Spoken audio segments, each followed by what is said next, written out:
We're just going for a little stroll this evening around Boronia. Yeah, we're just doing a lovely little walk, and it's a beautiful sunset. The sky's just turning all sorts of amazing, beautiful colours.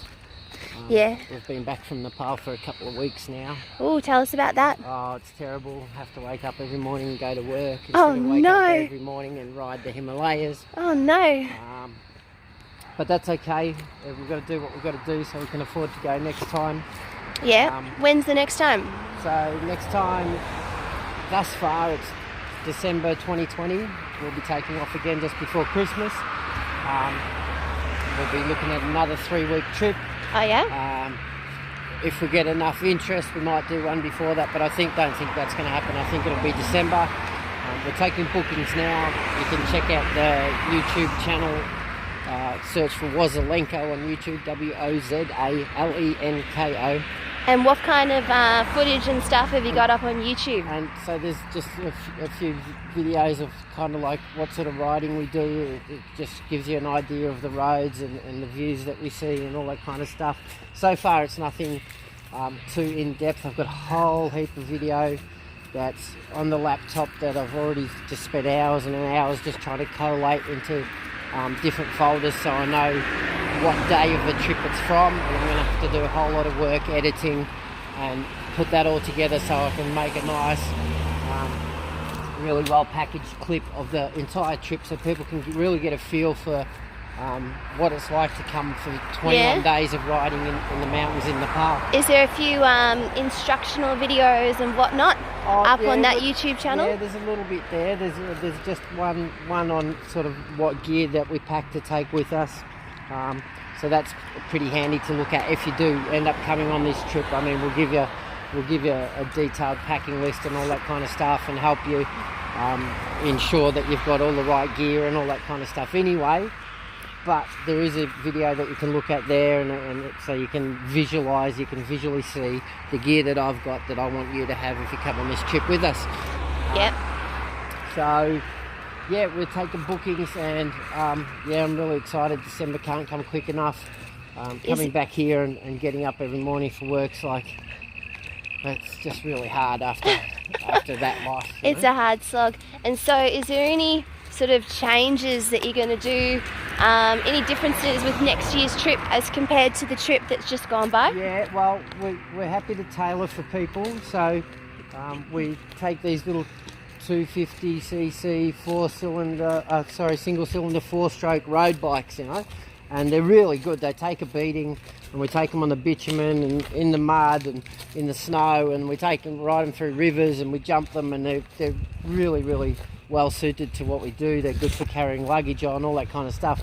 Mm-hmm. But they do have shortcomings. They've got road tyres, and so they're really hard work in the mud and the snow. And we do have an option of getting CRF 250 Honda dirt bikes for people. The problem with those is that we then can't carry our luggage. The bikes themselves are more expensive. We also have to employ someone to drive a vehicle to carry all the luggage, which that's all stuff that we can do. It just means that the trip is more expensive. I have initially aimed at sort of budget conscious travel, so to try and make it, enable it, make it accessible for sort of everyone. Yeah, and if people want to spend more, we can make it different. We can do it on dirt bikes, and it'll change the whole tone of it, because you'll be able to really ride in the snow and the mud and kind of with good traction. And we got turned back by a blizzard this year because we were on the road bikes with the road tyres, and we're trying to ride in snow, and we just had no traction. It was impossible.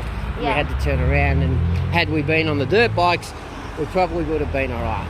Absolutely. And so what about for people that are just a little bit interested in these motorbike tours, and they just want to sort of understand, where do you stay when you go on these 3-week trips? Like, what's the accommodation like? How does that all work? Yeah, so we always stay in hotels or guest houses.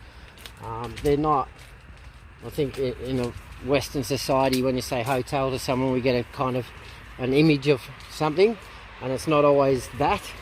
Some of them can be pretty rudimentary. It's not Crown Casino, is what you're saying. It's not Crown Casino in Melbourne. You can get, there's some places, in Kathmandu, in Pokhara, In a few places there's some really nice hotels available that we can and do stay in, but then there's others where their idea of hot water is the fact that it's not freezing cold.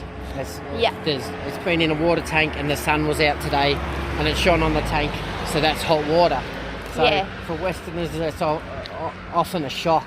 You know, we go somewhere and they say, yeah, we've got hot water. It just means that it's lukewarm or barely lukewarm. Sometimes the mattress is hard as a plank, but all that stuff's is part of the adventure, you know? Yeah, absolutely. Yeah, so there's no camping. It's always staying in accommodation, lodging of some kind. Yeah. And what about the food on these trips? Like, can you give us a bit of a rundown of what these, what everyone's going to be eating? Yeah, for sure. So I always recommend and suggest that people eat like the locals do. So it's a diet of what they call dal bhat, which is dal is lentils and bhat is rice. So that's the main staple. It's rice and lentils with various curries and roti breads, chapatis and papadums and potato and cauliflower curries are very popular, and that's the main staple. And then there's things like momos, which are like a little steamed dumpling kind of thing, like various breads. They make sour rotis, which is a bit like a donut, like a sweet bread, all kind of very similar to Indian cuisine, probably a little bit less meat focused because meat's hard to come by and expensive in Nepal. Often the tour participants come along on the adventure and we'll go to somewhere, a little cafe or dining house or dining room, and the menu will say that you can have a steak.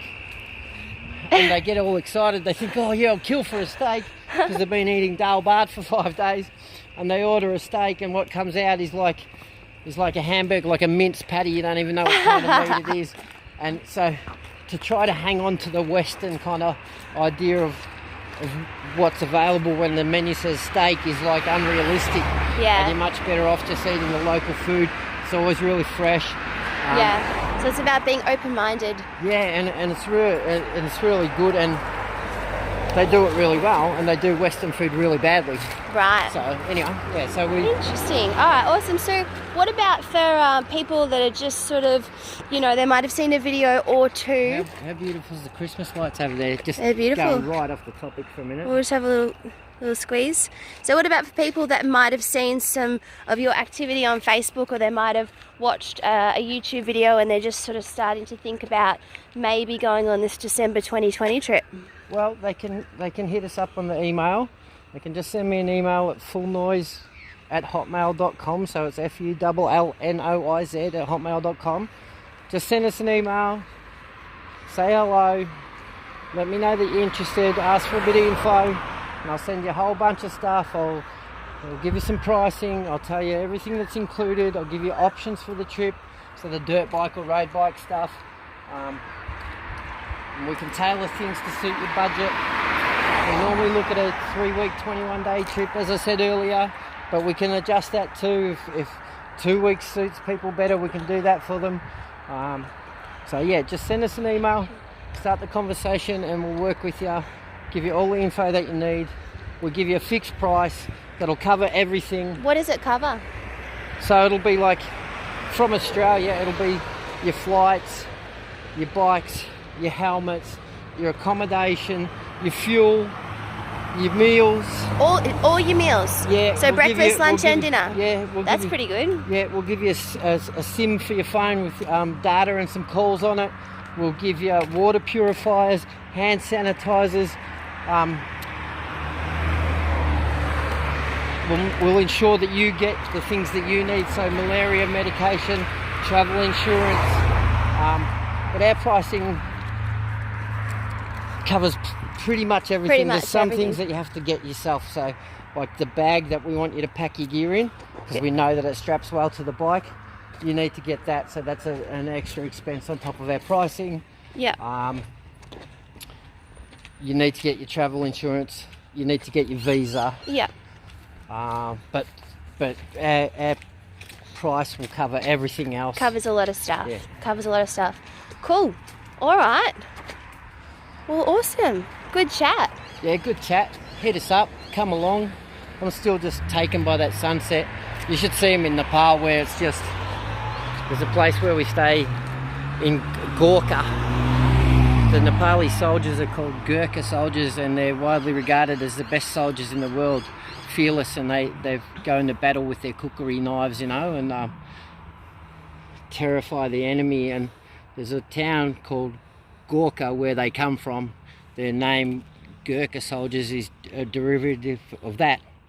And on the mountain there, when we go there, we stay at my friend Gopal's bamboo palace. Yeah. And he's on the top of this mountain, and you get sunsets like this, but you can just see mountain range after mountain range after mountain range going off into the distance. It's just so beautiful, you know. Ah, beautiful. All right. Well, good chat. Thanks, Lexi. Bye. Put your mug on the screen. How do I turn this around? Just turn it around and smile. Oh, no, hang on. Yeah, let me. Oh, there you go. Hey, nice work.